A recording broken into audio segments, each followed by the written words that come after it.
नमस्कार सांग मैंने आपण मानु समस्त को मो स्टोरी चैनल स्वागत। चलतु कहानी शुणा इति जीव शाशुघर। पूर्व भागरे आपण माने शुणिथिले ज्योति गोटे कौन देखि आश्चर्य हो जाइछि।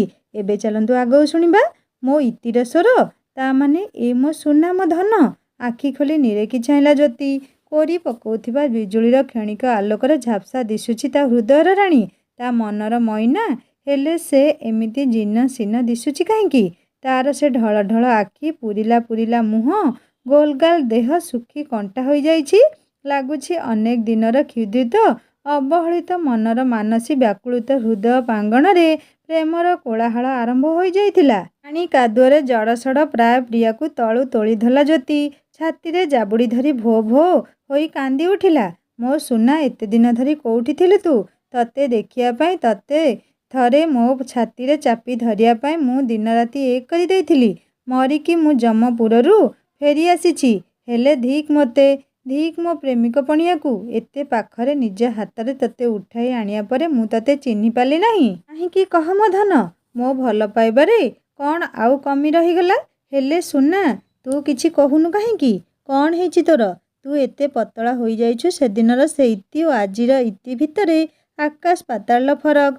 ओहो मुंडटा झाई झाई करथुला। इतिर एपरी अवस्था देखि कोह भर्ती छातीटा दुखरे फाटी पड़ुथुला। दुई हाथ रे तोली धरथिला इतिर मथा ओठकू चुमी पकाउथुला ज्योति। दिने तते एपरी अवस्था देखी बोली मु केबे आशा करि नथिली। मो सुना कौन एसबु होई गला? हेले मु तते कथा देउछि बंची थिबा जाए आउ केबे भी ते मोठारु अलगा हेबाकू देबी नाही। इतिर कान देई टोपा टोपा लुहधार ज्योति आंजुलारे अजाड़ी होई पड़ुथुला। बिना श्रावण रे बरसार बारिधार दुहिंक मिलनर प्रीति प्रणति ढाली दे जाउथुला। आउ नुहे एठारु बहुत जल्दी चली जिबाकू हेबो।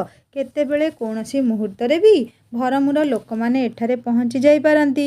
एबे बुझी पारुछि बगीचा भितरे जेउ घोगा गहली लागिथिला ताहा केवल इतिकू खोजिबाकू।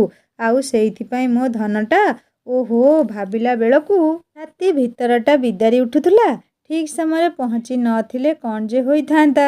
भाबिला बेलकू मुंडटा कौन होई जाउछि।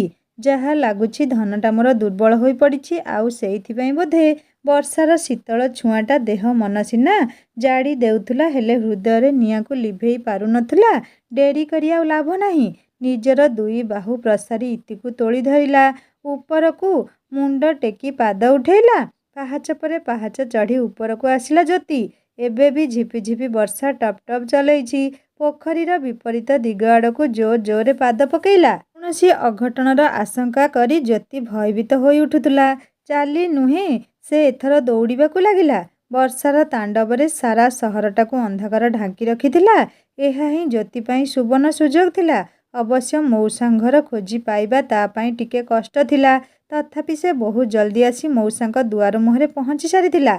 एबे आउ कोनोसी शक्ति आमको अलगा करि परिबो नाही। मौसा मलय ओ मुक्ति तीन जन जाक उठी पड़िथिले। कबटटा खोलु खोलु ज्योति पाखकू समस्ते दौड़ी आसिले। तीन जनक मुहरे व्यस्ततार चिन्ह। मौसा भे भे होई कांदी उठिले। बाबू मो माँ को घिनी आनिल? मलय आखिरे टलमल लुह। मो भौणी ठीक अछि तो? मानिगली रे ज्योति, तू ही प्रकृतरे हिरो। हेले कौन होइछि इतिर? से चाली पारुनी ना कौन? से एते दुर्बल काहेकि होई जाइछि? कहिबाकू ज्योति पाटिरे किछि भाषा ही नथिला। से ददरा खटटा उपरे इतिकू शुआई देई निजे टली पड़िला। तले पड़ी जिबा आगरू ताकू धरी नेला मुक्ति। पानी कादुअरे दुहिंक शरीर लटपट। मलय कहिला भाई डेरी कर नाही। गाड़ी डकाओ दुहिंकू मेडिकल नै जिबा। बुझी दुहे हालिया होई पड़िछंती। एई ज्योतिर देहरु ओ पादरु रक्त झरुछि। लागुछि जेमिति कंटारे किए ताकू घोषाड़ी पकेइथिला। ता देहरु ओदा पैंट सार्ट खोली दियो। मु इतिकू उठे ड्रेस पिंधेई पोछि पाछि देउछि। मो सुना भौणीटा लो कही इतिकू कोळेई नेला मलय। भाई छाती रे मुह गुंजी कई कई होई कांदी पकेइला इति। मुंडरू निगिड़ी पड़ुथुआ पानी को पोछि देई मलय कहिला मो भौणी लो तोर आउ अवस्था नाही। ने ओदा कपड़ाटा सबु बदलेई पका। तू एते दुर्बल काहेकि लो मो माँ? मुक्ति बड़ पाटिरे कहिला बंद कर तोर ड्रामाबाजी। 100 वर्षर बुढ़ांख भली से कंदाकटा बंद करी जा गाड़ी डाकी आने दुहिंकू नहीं गाँ को पलैबा। विकल होई मौसा कहले आउ मेडिकाले देखैबा नहीं। दुहिंकू चिकित्सा दरकार। ମୁଁ ସବୁ ବୁଝୁଛି ମଉସା, ହେଲେ ଏଠାରେ ଆଉ ଗୋଟିଏ କ୍ଷଣ ରହିବା ହିଁ ଆମ ପାଇଁ ବିପଜ୍ଜନକ ସାବ୍ୟସ୍ତ ହୋଇପାରେ। ତେଣୁକରି ସେ ଦୁହିଁଙ୍କର ପ୍ରାଥମିକ ଚିକିତ୍ସା କରିଦେଇ ଆମେ ଗାଁକୁ ବାହାରିଯିବା। ଇତି ଆମ ପାଖରେ ପହଞ୍ଚି ସାରିଛି ଯେତେବେଳେ ଆମେ ବିଳମ୍ବ କରି ଆଉ ଲାଭ ନାହିଁ। ଭରମୁ କବଳରୁ ଜ୍ୟୋତି ତାକୁ ଏମିତି କିପରି ଆଣିଲା ସେଇଟା ବୁଝିବା ପଛ କଥା। ଏବେ ପ୍ରଥମ କାମ ହେଉଛି ଦୁହିଁଙ୍କ ରେଜିଷ୍ଟ୍ରି ବିବାହ କରେଇ ନେବା। ଦ୍ୱିତୀୟରେ ଏ ଦୁହିଁଙ୍କୁ ଏଠି ଏବେ ମେଡ଼ିକାଲ ନେବା ମାତ୍ରେ ସେମାନେ ଆଗ ପୋଲିସ କେସ୍ କରିବେ। ଦୁହିଁଙ୍କର ବେଶୀ କିଛି ଅସୁବିଧା ନାହିଁ, କେବଳ ଦୁର୍ବଳତା ପାଇଁ ସେ ନାହାରା ହୋଇ ପଡ଼ିଛନ୍ତି। ମଳୟରେ ଗୋଟେ କାମ କର, ଗାଁକୁ ଫୋନ୍ କରି ତୋ ସାଙ୍ଗ 2-4 ଜଣଙ୍କୁ ଠିକ୍ କର, ସେମାନେ କିଛି ଯୁବକଙ୍କୁ ଧରି ଅଧା ବାଟ ଯାଏଁ ଆସିବେ। ଆଉ ହଁ, କୋର୍ଟରେ ବିବାହ ବ୍ୟବସ୍ଥା ସାଙ୍ଗେ ସାଙ୍ଗେ କରିବେ। ଦୁହିଁଙ୍କୁ ଦେଖିଲେ ଲାଗୁଛି ସେଠାରୁ ମୁକୁଳିବା ପାଇଁ କଠିନ ସଂଘର୍ଷ କରିଛନ୍ତି ଦୁହେଁ। ଆଉ ଆମ ଘରକୁ ପିଲା ପଠେଇ ବାପା ବୋଉକୁ କହିଦେ ବାହାଘର ପାଇଁ ପ୍ରସ୍ତୁତି ଆରମ୍ଭ କରିବେ। ଆମେ ଯାଇ ପହଞ୍ଚୁଛୁ, ବାଟରେ ମୋ ସାଙ୍ଗ କ୍ଲିନିକରେ ଚେକଅପ୍ କରେଇ ସିଧା ଗାଁକୁ ଯିବା। ମୁକ୍ତି ଭାଇ, ତୁମ ମୁଣ୍ଡ ଫୁଣ୍ଡ କ'ଣ ପାଗଳ ହୋଇଗଲା ନା କ'ଣ? ଏତେ ସବୁ କାମ ଏତେ ଜଲ୍ଦି? ଆଶ୍ଚର୍ଯ୍ୟ ହୋଇ ମଳୟ କହିଲା। ମୁକ୍ତି ଚିଡ଼ି ଉଠି କହିଲା, ଆଉ କ'ଣ ମାସ ମାସ ଲଗେଇବୁ? ଭରମୁ ପୁଣି ଏଠି ଆସି କ'ଣ କାଣ୍ଡ ଭିଆଇବାକୁ? ତୁ ଯାହା ଭାବୁଛୁ ଭାବେ। ଠିକ୍ କହିଲୁ। ହଁ, ମୋ ମୁଣ୍ଡ ପାଗଳ ହୋଇଯାଇଛି। ସେଇଥିପାଇଁ ତ ଏଠାରୁ ବହୁତ ଜଲ୍ଦି ଚାଲିଯିବାକୁ ବସିଛି। ନଚେତ୍ ଆଗଥର ଭଳି। ମଳୟ ମୁକ୍ତିର କଥାବାର୍ତ୍ତା ଭିତରେ ମଉସା ଯାଇ ଉଷୁମ ପାଣିରେ ଦୁହିଁଙ୍କ ପାଦ ହାତ ପୋଛିବାକୁ ଲାଗିଥିଲେ। ଓହୋ, ଦେଖି ହେଉନି, ଛୁଆ ଦୁଇଟାଙ୍କର ଦେହ ହାତ ଖଣ୍ଡିଆ ଖବରା। ଏବେ ବି ଧାର ଧାର ରକ୍ତ ବହି ଯାଉଛି। ଯନ୍ତ୍ରଣାରେ ଛଟପଟ ହେଉଛନ୍ତି ଦୁହେଁ। ଭରମୁ ବହୁତ ମାରାତ୍ମକ। କିଏ ଜାଣେ ମୋ ଝିଅ ସହିତ। ନାଇଁ ନାଇଁ, ଭଗବାନ କରନ୍ତୁ ମୋ ଝିଅ ସହିତ କୌଣସି ଅନ୍ୟାୟ ନ ହୋଇଥାଉ।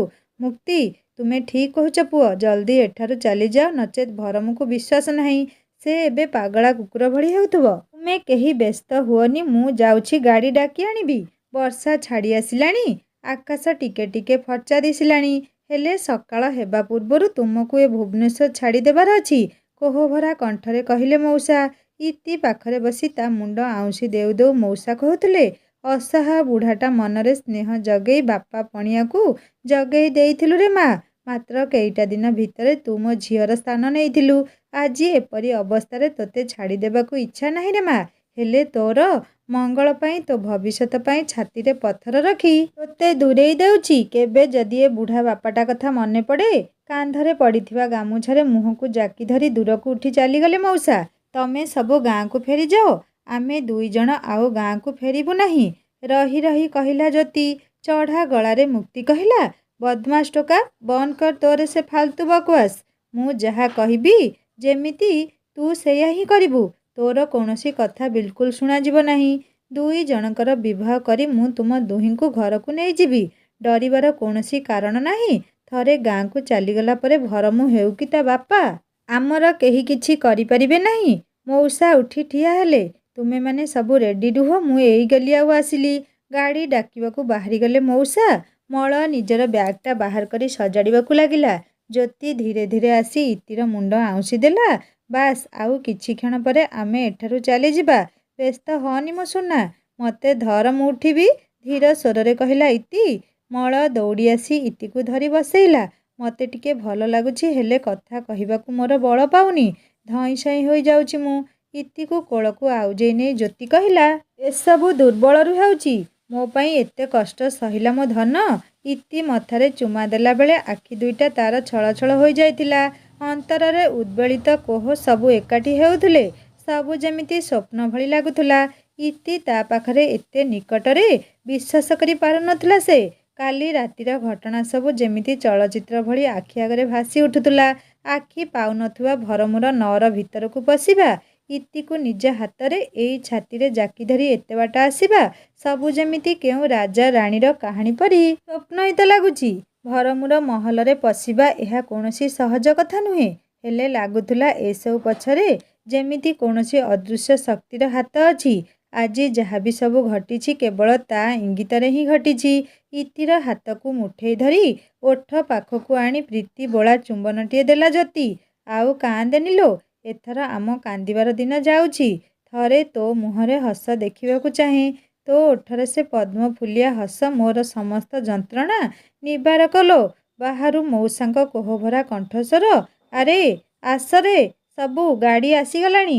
ସକାଳ ହୋଇଗଲାଣି, ଆଉ ଡେରି କରନା। ମୁକ୍ତି ବାହାରି କହିଲା, ଏ ମଳ, ଇତିକୁ ନେଇ ଗାଡ଼ିରେ ବସେଇ ଦେ, ମୁଁ ଜ୍ୟୋତିକୁ ନେଇ ଯାଉଛି। ଇତି ଆଖିରେ ଲୁହର ଲହଡ଼ି। ଯାଉ ଯାଉ ମଉସାଙ୍କ ହାତକୁ ମାଡ଼ି ବସିଲା। ମୁହଁ ବୁଲେଇ ଦେଲେ ମଉସା। କୋହ ସମ୍ଭାଳି ନ ପାରି ଭୋ ଭୋ ହୋଇ କାନ୍ଦି ଉଠିଲେ। ଇତି ମୁଣ୍ଡରେ ହାତ ଧୋଇ କହିଲେ, ଭଗବାନ ତୋର ମଙ୍ଗଳ କରନ୍ତୁ। ସୁଖରେ ରହରେ ମା, ଖୁସିରେ ରହ। ଏ ବୁଢ଼ାଟା କଥା କେବେ କେମିତି ମନେ ପକେଇବୁ, ହେଲେ ତୁ ମୋର ମରିବା ପର୍ଯ୍ୟନ୍ତ ମନେ ରହିବୁ। ଏତେ ମୋହ ମମତା ଜଗେଇ ଦେଇଥିଲୁ ଯେ ଏ ବାପାର ହୃଦୟଟା ପୁତ୍ରୀ ପ୍ରେମରେ ଆକଣ୍ଠିତ। ହଉ, ଆଉ ଡେରି କରନି, ବାହାରି ଯାଅ। ଇତି ଆଖିରୁ ଧାର ଧାର ଲୁହ ନିଗିଡ଼ି ପଡ଼ୁଥିଲା। ଗାମୁଛାରେ ମୁହଁ ଜାକି କୁହୁଳି କୁହୁଳି କାନ୍ଦୁଥିଲେ ମଉସା। ଜ୍ୟୋତି କହିଲା, ତୁମକୁ ଛାଡ଼ି ଆମେ ଯାଇପାରିବୁ ନାହିଁ ମଉସା। ଚାଲ, ଆମେ ସମସ୍ତେ ସାଙ୍ଗ ହୋଇ ଯିବା। ତୁମେ ବି ଆମ ସାଙ୍ଗରେ ଯିବ। ମୁଁ? ନା ନା, ନାଇଁରେ ବାବା। ମଉସାଙ୍କ ପାଟି ଖନି ମାରି ଯାଉଥିଲା। ଝିଅ ବାପ ଘରେ ବାପା ଉପସ୍ଥିତ ରହିବାଟା ନିହାତି ଆବଶ୍ୟକ। ତା ଛଡ଼ା ତୁମ ଜୀବନ ପ୍ରତି ବିପଦ ଅଛି। ଭରମକୁ ବିଶ୍ୱାସ ନାହିଁ ସେ ତୁମ ଯାଏଁ ବି ପହଞ୍ଚି ପାରେ।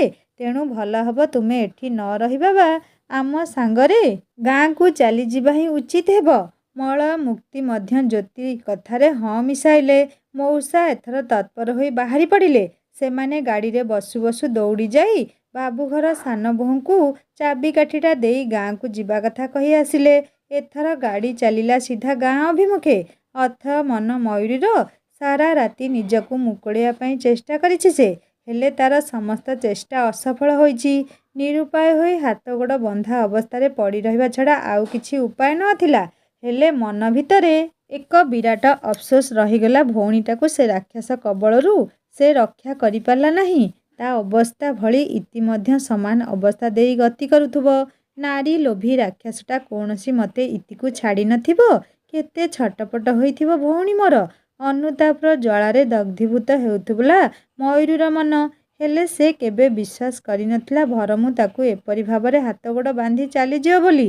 ମନରେ କେତେ ଆଶା ବାନ୍ଧି ନଥିଲା ସତେ। ରାତିସାରା ଦେଖା ନାହିଁ ଭରମୁର।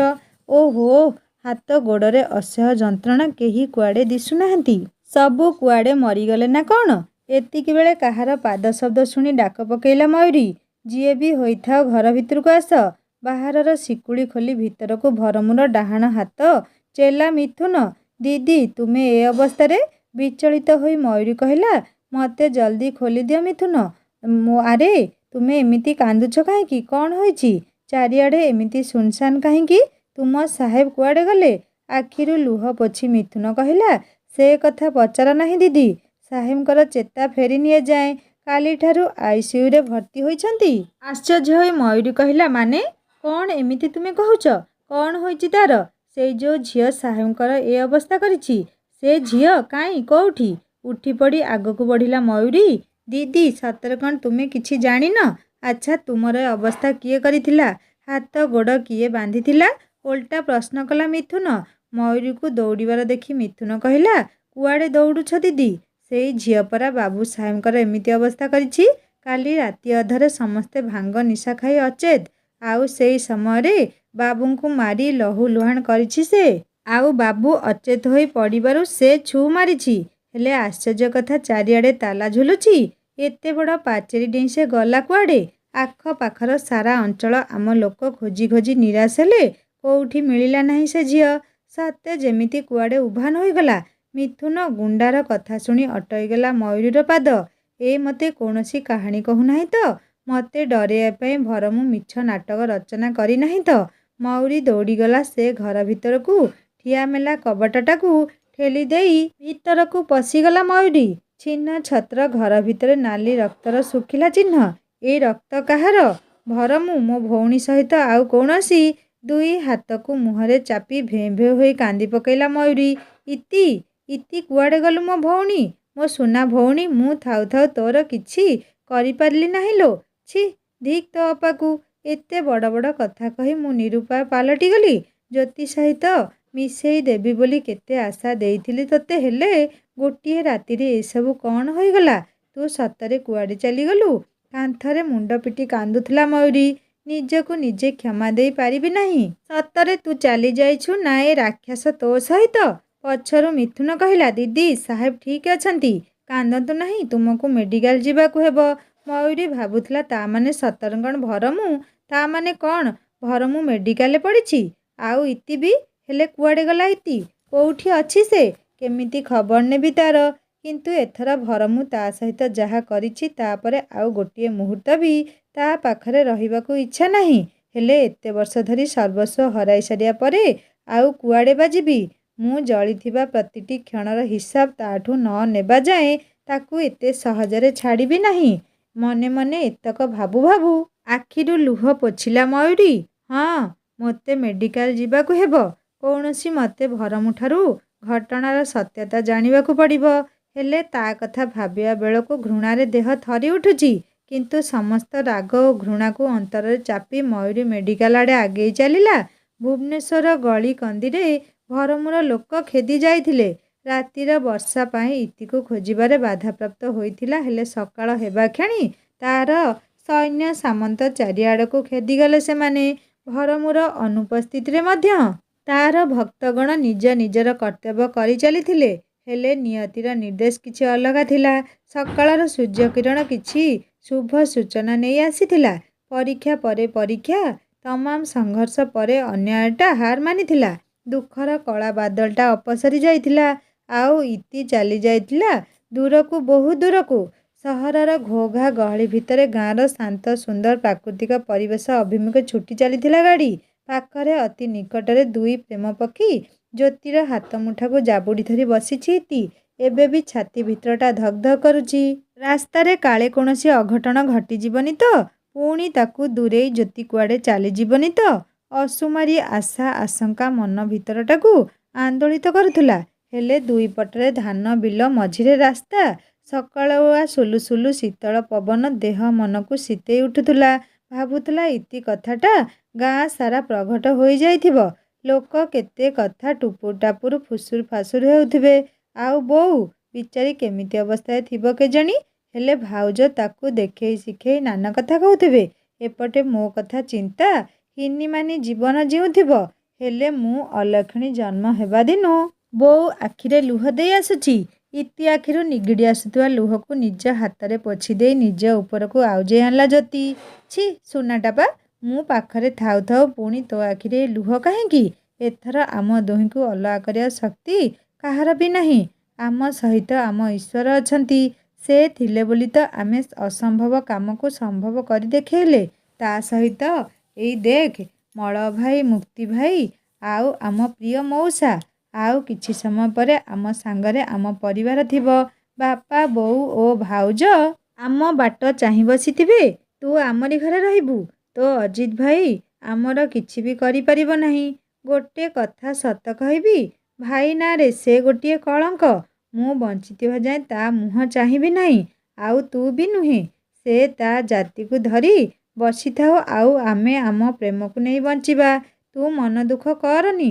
ତୋ ସାଙ୍ଗରେ କେହି ଥାଉ କି ନଥାଉ ମୁଁ ଅଛି। ରହିଛି, ରହିଥିବି। ଜ୍ୟୋତିକୁ କୋଳକୁ ଜାକି ହୋଇ ବସିଥିଲା ଇତି। ମୟୂରୀ ମେଡ଼ିକାଲରେ ପହଞ୍ଚି ସାରିଥିଲା। ଡାକ୍ତର କହିଲେ ଭରମୁର ଚେତା ଫେରିଛି। ଅତ୍ୟଧିକ ରକ୍ତସ୍ରାବ କାରଣରୁ ସେ ବେହୋସ ଥିଲା। ହେଲେ ଏବେ ସେ ବିପଦମୁକ୍ତ। କେହି ଡାର୍ଲିଂକୁ ଖୋଜୁଛି ସେ। ଭିତରକୁ ଗଲା ମୟୂରୀ। ତାକୁ ଦେଖିବା କ୍ଷଣି ଭରମୁର ଆଖି ଛଳ ଛଳ ହୋଇ ଉଠିଲା। ସେ ହାତ ଯୋଡ଼ିବାକୁ ଚେଷ୍ଟା କରୁଥିଲା। ତୋ ପ୍ରତି କରିଥିବା ଅନ୍ୟାୟର ଫଳ ଇଏ ଆଉ କେହି ନୁହେଁ, ତୋ ଭଉଣୀ ଦେଇଛି। ଘୃଣାରେ ନାକ ଟେକୁଥିବା ମୟୂରୀ ଭଉଣୀ ନାଁ ଶୁଣି ଚମକି ପଡ଼ିଲା। ଭରମୁ କେମିତି ଜାଣିଲା ଯେ ଇତି ମୋ ଭଉଣୀ ବୋଲି? ଆଶ୍ଚର୍ଯ୍ୟ ହୋଇ କହିଲା, ମାନେ? ସବୁ କହିବି ଲୋ ତୋତେ। ହେଲେ ଏବେ କିଛି କହିବାକୁ ବଳ ନାହିଁ ମୋର। ତୁ ମୋ ପାଖରେ ରହ, ମତେ ଛାଡ଼ି ଯାଆନି ଲୋ। ଖନେଇ ଖନେଇ କହିଲା ଭରମୁ। ଏବେ ବୁଝି ପାରୁଥିଲା ମୟୂରୀ। ଭରମୁ ତେବେ ଏସବୁ ଜାଣିଲା ପରେ ହିଁ ତା ହାତ ଗୋଡ଼ ବାନ୍ଧି ତାକୁ ପକେଇ ଦେଇଥିଲା। ସତ କଥା ଆଦାୟ କରିବା ପାଇଁ ଆଉ ଭଉଣୀ ଇତି ବିଷୟରେ ଜାଣିବା ପାଇଁ ମନ କଥା ମନରେ ରଖି ପୂର୍ବ ପରି ଭରମୁ ସେବିକା ପାଲଟିଗଲା ମୟୂରୀ। ସବୁ ରେଡ଼ି ଥିଲା। ଯିବାବେଳେ ବାଟରେ ଦୁହିଁଙ୍କର ରେଜିଷ୍ଟ୍ରି ବିବାହ ବି ସାରି ଦେଇଥିଲା ମୁକ୍ତି। ଏବେ ଯଥା ରୀତିରେ ଗାଁ ମନ୍ଦିରରେ ବିବାହ ହେବ। ତାପରେ ଯାଇ ଗୃହ ପ୍ରବେଶ କହିଲା ମୁକ୍ତି।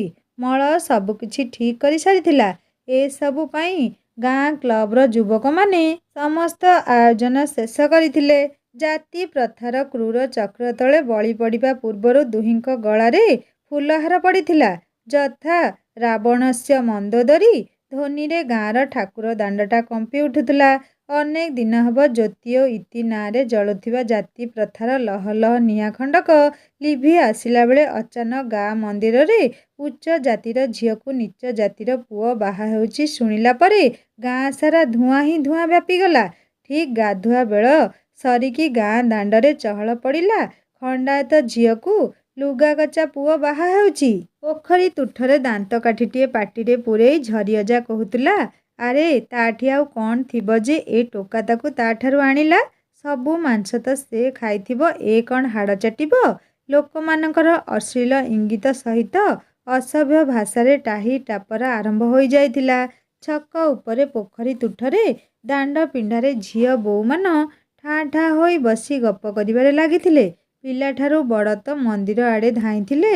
ଭୁବନେଶ୍ୱରରୁ ଇତିକୁ ଆଣି ଜ୍ୟୋତି ଗାଁକୁ ଆସିଛି ବୋଲି ତାକୁ ଦେଖିବା ପାଇଁ ଅନେକ ଦୌଡ଼ୁଥିଲେ। ହଁ, ଘର ଭିତରେ ଏଇଠି କହୁଣୀ କୁଣ୍ଢେଇ ବସିଥାଅ। ଭଉଣୀ ତେଣେ ନାକରେ ଚୂନକାଳି ବୋଳି ସେ ଅଜାତିଟାକୁ ବାହା ହେଲାଣି। ସେ ଭରମକୁ ଏତେ ପଇସା ଦେଇଥିଲ ପରା। ଶେଷକୁ ସେ ତାକୁ ଛାଡ଼ିଦେଲା। ତୁମ କଥାର ଓଜନ ଥିଲେ ତ? ଆଲୋ, ଆସିଲୁ ଯଦି ଆସିଲୁ, ନଈ କି ପୋଖରୀ ପାଇଲୁ ନାହିଁ, ପୁଣି ଏଇ ଗାଁକୁ ଆସି ଆମକୁ ଜୀଇଁ ଥାଉ ଥାଉ ମାରିଦେଲୁ। ଛି, ଧିକ୍ ତୋତେ, ଆଉ ତୋ ଜନ୍ମ କରିଥିବା ସେ ଥୋବରୀ ମାଆକୁ। ଗାଁ ଲୋକଙ୍କଠାରୁ ଇତି ଆସିଥିବା ଖବର ପାଇ ରୀନାର ଋଣ ହୁଙ୍କାର ଆରମ୍ଭ ହୋଇଯାଇଥିଲା। ଗାଁ ମନ୍ଦିରରେ ଇତିର ବାହାଘର। କ'ଣ କହୁଛି ଏ ରୀନା? ସକାଳୁ ସକାଳୁ ତା ମୁଣ୍ଡ ଫୁଣ୍ଡ ଖରାପ ହୋଇଯାଇଛି ନା କ'ଣ? ଏକ ଅଜଣା ଆଶଙ୍କାରେ ଅଜିତ ଛାତି ଭିତରଟା ଧକ୍ ଧକ୍ ହେବାକୁ ଲାଗିଲା। ଉପରକୁ ମୁଣ୍ଡ ଟେକି ଅନେଇଲା ସେ। ମୋତେ ଚିହ୍ନି ପାରୁନ ନା କ'ଣ? ଏମିତି ହାଁଟା କରି ଚାହିଁଛ କ'ଣ ବା?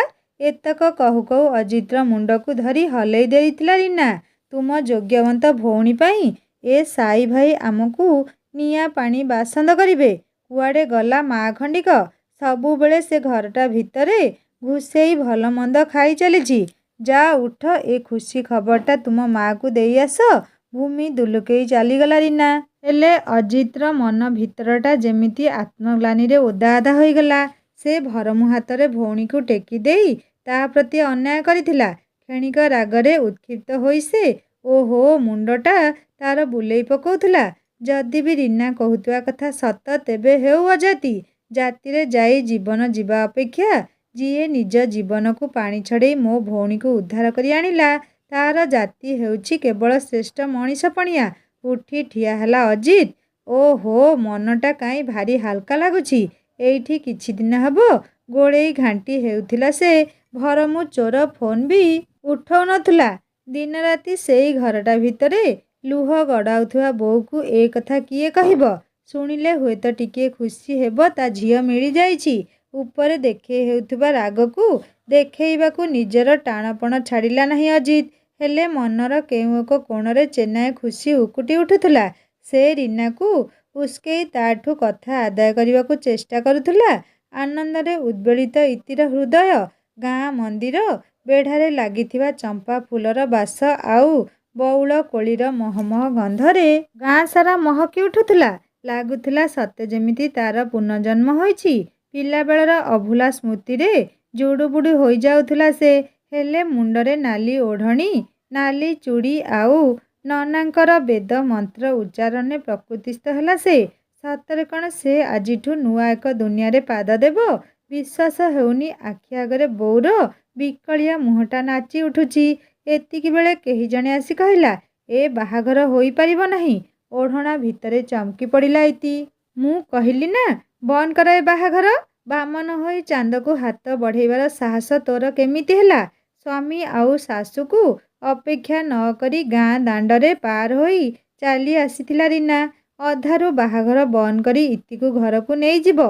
ଆଉ ନିଜ ମାଉସୀ ପୁଅ ଯାହାର ସ୍ତ୍ରୀ ମରିଯାଇଛି, ଆଉ ସେ ମଦ ନିଶାରେ ସବୁବେଳେ ଚୁର୍ ରହୁଛି, ତା ସହିତ ନଣନ୍ଦକୁ ବାହା ଦେଇ ନିଜର ଫାଇଦା ଉଠେଇବ। ହେଲେ ସାମ୍ନାକୁ ଆସି ମଳୟ କହିଲା, ଭାଉଜ, ବହୁତ ହୋଇଗଲା ତୁମର ଡ୍ରାମାବାଜି। ଭଲ ଦଶା ଅଛି ଯଦି ଏଠାରୁ ପଳାଅ, ନଚେତ୍ ଗୋଟିଏ ବି ଅପମାନ ତଳେ ପଡ଼ିବ ନାହିଁ। ମୋ ଭଉଣୀର ବାହାଘର ମୁଁ କରିବି। ମୋ ବାପା ବୋଉ ଇତିର କନ୍ୟାଦାନ କରିବେ। କ'ଣଟା କରି ପକେଇବ ତୁମେ? ଯଦି ତୁମର ସାହସ ଅଛି ତେବେ ଏ ବାହାଘର ବନ୍ଦ କରି ଦେଖାଅ। କିନ୍ତୁ ମନେ ରଖ, ଆଜି ତୁମର କୌଣସି ବି କୂଟନୀତି ଏଠାରେ କାମ ଦେବ ନାହିଁ। ବରଂ ଭଲ ହେବ ନିଜ ଇଜ୍ଜତ ଜାକି ଏଠାରୁ ଚାଲିଯାଅ। ମଳୟର କଥା ଶୁଣି ରୀନା ଚିଲେଇବାକୁ ଲାଗିଲା, ଦେଖ ମଳୟ, ତୁମେ ମୋ ସାମ୍ନାରୁ ହଟିଯାଅ। ଖାଲି ପିଉସୀ ଶାଶୁଙ୍କ ପୁଅ ବୋଲି ନଚେତ୍। ରୀନା ପାଖକୁ ଲାଗି ଆସି ମଳୟ କହିଲା, ନଚେତ୍ କ'ଣଟା ମୋର? ଉଖାଡ଼ି ପକେଇବ ମୁଁ ଶୁଣେ। ଏତେ ଲୋକଙ୍କ ଆଗରେ ମଳୟର ଚ୍ୟାଲେଞ୍ଜପୂର୍ଣ୍ଣ କଥାରେ ରୀନା ଅପମାନିତ ବୋଧ ହେଲା। ସେ ଚିହିଁକି ଉଠି କହିଲା, ଏ ମଳୟ, ତୁ ବାହାରି ଯା ଏଠାରୁ। ମୋ ନଣନ୍ଦ ଏଠି, ମୁଁ ଯାହା କହିବି ସେ ସେଇଆ କରିବ। ଆଚ୍ଛା, ତୁ କ'ଣ ଭାବିଛୁ କିଛି ବର୍ଷ ତଳେ ତୋ ଭଉଣୀ ଯେମିତି କୋଉ ଗୋଟେ ଅଜାତି ସାଙ୍ଗରେ ଛୁ ମାରିଲା, ତୁ ସେମିତି ଆମ ଘର ଝିଅ ସାଙ୍ଗରେ କରିବୁ? କେବେ ହୋଇପାରିବ ନାହିଁ। ଏ ଛୋଟ ଜାତି ଟୋକା ସହିତ ବଡ଼ ଜାତିର ଝିଅକୁ ବାହା ଦେଇ ଏ ଆମ ଜାତିରେ କଳଙ୍କ ବୋଳି ଦେଇ ପାରିବି ନାହିଁ। ହା ହା ହୋଇ ହସିଲା ମଳୟ। ଆମ ଜାତିର କଳଙ୍କ ତ ତୁମ ଭଳି କେତେଟା ନିଚମନା ସ୍ତ୍ରୀ ଲୋକଙ୍କ ପାଇଁ ଭାଉଜ। ଆଜି ଏଠାରେ ଏତେ ଲୋକ ରୁଣ୍ଡ ହୋଇଛ, ମୋତେ ଗୋଟେ କଥା କୁହ, ଏ ଜାତି ପ୍ରଥା କିଏ ବାହାର କରିଥିଲା? ମଣିଷ ନା ଈଶ୍ୱର? ତୁମେ କେବେ ପୁରୀ ଯାଇଛ, ଯେଉଁଠି ଚାଣ୍ଡାଳ ହାତରୁ ବ୍ରାହ୍ମଣ ପ୍ରସାଦ ଖାଇପାରିବ? ଜଗତର ନାଥ ଜଗନ୍ନାଥ ଯାହା ପାଖରେ ଜାତି ଭେଦର ଚିହ୍ନବର୍ଣ୍ଣ ନାହିଁ, ସେଠି ତୁମେ ମଣିଷ ହୋଇ ଜାତି ପ୍ରଥା ନାଁରେ ରକ୍ତର ହୋଲି ଖେଳୁଛ। ରକ୍ତରୁ ମନେ ପଡ଼ିଲା, ତୁମ ରକ୍ତ ନାଲି ଆଉ ଅଜାତିର ରକ୍ତ କ'ଣ ସବୁଜ? ଆରେ ସବୁ ମଣିଷର ରକ୍ତ ଯଦି ନାଲି, ତେବେ ଏ ଜାତି ପ୍ରଥା ନାଁରେ କିଛି ଜୀବନକୁ ମରଣ ମୁହଁକୁ ଠେଲିଦେବା କ'ଣ ଉଚିତ? ପ୍ରେମ କରିବା ଆଉ ବାହା ଗୋଟିଏ ଭଲ ମଣିଷ ସହିତ ହେବା ଦରକାର। କୌଣସି ଉଚ୍ଚ ଜାତି ବା ଧନୀ ବ୍ୟକ୍ତି ସାଙ୍ଗରେ ବାହା ଦେଲେ ଯେ ବିବାହ ପରିପୂର୍ଣ୍ଣ ହୁଏ, ଏହା ଭାବିବା ଭୁଲ। ଯେଉଁ ଝିଅକୁ ତୁମେ ଗୁଣ୍ଡା ହାତରେ ଟେକି ଦେଇ ଭାବିଥିଲ ସେ ତା ପ୍ରେମକୁ ଭୁଲିଯିବ, ଆଉ ସେ ପୁଅଠାରୁ ତୁମେ ତାକୁ ଦୂରକୁ ନେଇଯିବ, କିନ୍ତୁ ସେହି ଅଜାତି ପୁଅ ହିଁ ନିଜ ଜୀବନକୁ ପାଣି ଛଡ଼ାଇ ଲହୁଲୁହାଣ ହୋଇ ତୁମ ଝିଅକୁ ଉଦ୍ଧାର କରି ଆଣିଛି। ବରଂ ତୁମେ ତାକୁ ଧନ୍ୟବାଦ ଦେବା କଥା। ଆଉ ଓଲଟା ସେତେବେଳଠାରୁ ତୁମେ ଆସି ଅଜାତି ଅଜାତି ହେଉଛ। ଶୁଣି ରଖ, ତୁମେ ଆଉ ତୁମ ସ୍ୱାମୀ ଉଭୟ ହେଉଛ ଅଜାତି। ଜାଣିଛ, ମଣିଷର ଜାତି ହେଉଛି ମାନବିକତା। ତୁମ ପାଖରେ ମାନବିକତା ଶବ୍ଦର ମୂଲ୍ୟ କିଛି ନାହିଁ। ତୁମେ ହୃଦୟହୀନ, ନିଷ୍ଠୁର, ବାଚାଳ ସମ ମଣିଷ। ନିଜ ଘରର ଝିଅକୁ ଗୁଣ୍ଡା ବଦମାସ ହାତରେ ଟେକି ଦେବା ପୂର୍ବରୁ ତୁମ ହାତ କାମ୍ପି ଉଠିଲା ନାହିଁ? ଥରଟିଏ ପାଇଁ ତୁମ ହୃଦୟରେ ଆଲୋଡ଼ନ ସୃଷ୍ଟି ହେଲା ନାହିଁ କେମିତି? ତେବେ ତୁମେ ଜାତି ନା ଅଜାତି କୁହ? ତା ଛଡ଼ା ଝିଅ ସାବାଳକ ଅଛି ଯେତେବେଳେ ତା ଇଚ୍ଛାରେ ସେ ବାହା ହେଉଛି। ଆଉ ଖୁସିର କଥା, ସେମାନଙ୍କର କୋର୍ଟ ମ୍ୟାରେଜ ସରିଯାଇଛି। ତେଣୁ ଅଯଥା ଏଠି ଚିଲାଚିଲି ନ କରି ବାଟେ ବାଟେ ଘରକୁ ବାହାରି ଯାଅ। ଏ ବାହାଘର ହୋଇଛି ହେବ। ନନା, ମନ୍ତ୍ରପାଠ ଉଚ୍ଚାରଣ କର ଭାଉଜ ସାମ୍ନାରେ। ଇତିମଥାରେ ସିନ୍ଦୁର ଦେରେ ଜ୍ୟୋତି। ରକ୍ତ ଚାଉଳ ଚୋବଉଥିଲା ରୀନା। ତୋର ଏତେ ସାହସ? ମୋତେ ଏତେ ଲୋକଙ୍କ ଆଗରେ ଅପମାନ ଦେଉଛୁ? ଉପହାସ କରୁଛୁ ମୋତେ? ଦେଖିବୁ ପୋଲିସ ଡାକି ତତେ ଏବେ ଥାନାକୁ ଘୋଷାଡ଼ି ନେବି। ଏ ଇତି, ଭଲ ଦଶା ଅଛି ଯଦି ସେଠୁ ଉଠିଆ କହୁଛି, ନହେଲେ ତୋ ଅବସ୍ଥା ବାରଣ୍ଡା ଦିକଡ଼ା କରିବି। ତୋ ମା ଝିଅ ଦୁଇଜଣଟାକୁ। ନନାଙ୍କ ମନ୍ତ୍ରଧ୍ୱନି ଏଡ଼େଇ ଉଠି ଆସିଲା ଜ୍ୟୋତି। ରୀନା ସାମ୍ନାରେ ଠିଆ ହେଇ କହିଲା, ଏତେବେଳ ଯାଏଁ କାନ ବୁଜି ତୁମର ଫାଲତୁ କଥାବାର୍ତ୍ତାକୁ ବରଦାସ୍ତ କଲି, କିନ୍ତୁ ଆଉ ନୁହେଁ। ଏ ଯାହାକୁ ତୁମେ ଇତି ଡାକୁନ, ସେ ହେଉଛି ମୋ ସ୍ତ୍ରୀ। ତା ନାଁ ହେଉଛି ଜ୍ୟୋତିଶ୍ରୀ ଦାସ। ତୁମ ଭାଷାରେ ସେ ଏବେ ଅଜାତି ଘରର ବୋହୂ। ଛି, ଲାଜ ଲାଗୁନି ତୁମକୁ? ବଡ଼ ଜାତିର ହୋଇ ଛୋଟ ଜାତିର ବୋହୂ ଉପରେ ଆସି ହକ୍ ଜମାଉଛ। ଆଉ ଯେଉଁ ମା କଥା କହୁନ, ବହୁ ଜଲ୍ଦି ସେ ମାକୁ ଆମେ ମାନେ ତାଙ୍କ ଝିଅ ଜୋଇଁ ନିଜ ହେପାଜତକୁ ନେଇ ଆସିବେ। ଯାଅ, କାହାର କି ଅବସ୍ଥା କରିବାର ଅଛି କର, ଯାଅ ବାହାର ଏଠୁ ଉଚ୍ଚ ଜାତିର ବୋହୂ। ଜ୍ୟୋତି ଛିଗୁଲେଇ କହିଲା ରୀନାକୁ। ଉପସ୍ଥିତ କିଛି ଲୋକ ତାଳି ମାରି ହସିଲେ ରୀନା ମୁହଁ ଉପରେ। ବାଃ ବାଃ, ବାହାରେ ଭାଇ, ତୁମ ଡାଇଲଗ ମାନିବାକୁ ପଡ଼ିବ। ପୁରା ଯାତ୍ରା ଡାଇଲଗ ମାରିଲ ଆଉ। କନ୍ୟା ମଥାରେ ସିନ୍ଦୁର ଭରିବାକୁ ଡାକ ପକେଇଲେ ନନା। ମୀନା ଓ କୈଳାସଙ୍କ ହାତରେ ଇତିର କନ୍ୟାଦାନ ହେଲା। ରୀନା ଅପମାନ ନିଆଁରେ ଜଳୁଥିଲା। ଜ୍ୟୋତିର ମୁହଁ ତୋଡ଼ ଜବାବରେ ମୁହଁ ଲୁଚେଇ ଚାଲି ଆସିଲା ରୀନା। ବାହାଘର ସରିଲା, ଏବେ ଝିଅ ବିଦା ହେବାର ସମୟ।